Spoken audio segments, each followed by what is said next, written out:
Hey everyone, it's Ryan here with another movie review. This time I'm going for The Commuter, which is, it came out a couple of weeks ago, I believe. It's Liam Neeson on a train, and he's just, basically it's in the name, he's a regular commuter to his job. Eventually he gets fired from his job because he's sort of like older and they have to worry about budgets and all that stuff. Um, and like he's going to be in like a bit of a money issue. His friend's like a cop for like 7 years. He's like, oh, I can get you this job like back on the force or something.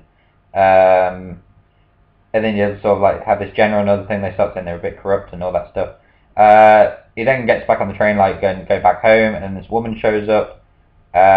Basically says, I've got. She basically says she's like some type of uh therapist thing. Like she basically studies people from. She's like a psychologist. That's what it is. She studies people and tries to guess what people like based on like behavior and gestures and all that stuff.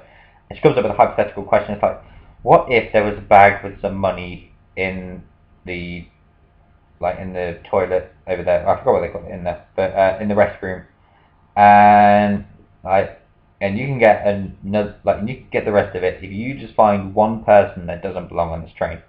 Um, so then he's just like, he sits there. She wanders off. He looks in the bathroom or like the restrooms and finds the bag of money. She then has him on the phone, so like, oh, you picked up the money. Now you got to do this, and basically like all sorts of shit happens. He has to look for this one person that doesn't belong on this train. It's a big fucking train.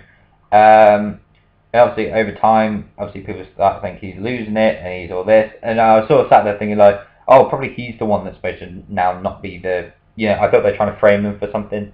It's an alright movie. It's made by the people that made Non-Stop, which is essentially Liam Neeson on a plane doing roughly the same thing.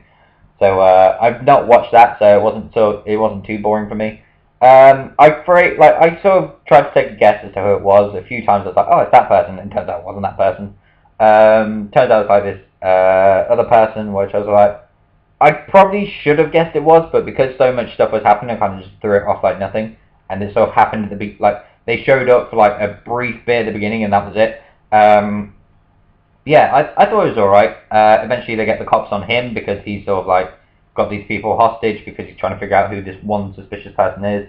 It turns out that she's not a problem. It turns out the government's a problem. But there's a nice twist at the end. I'm going to give the film a 6 out of 10. Like I said, it was a good film. I wouldn't watch it again. But it was interesting. Like I didn't get bored watching it, which was a good thing. Liam Neeson's always fun to watch. I was sort of waiting for him to do his Taken line, which they normally do. But it's what they do with Liam Neeson now. Is like try and make them say as close to it as possible. Yeah, I thought it was a good movie. I enjoyed it. It was nice and relaxing to go to for a bit. But that's my thoughts on The Commuter. Let me know what you think if you've seen it, and I shall hopefully see you in the next one.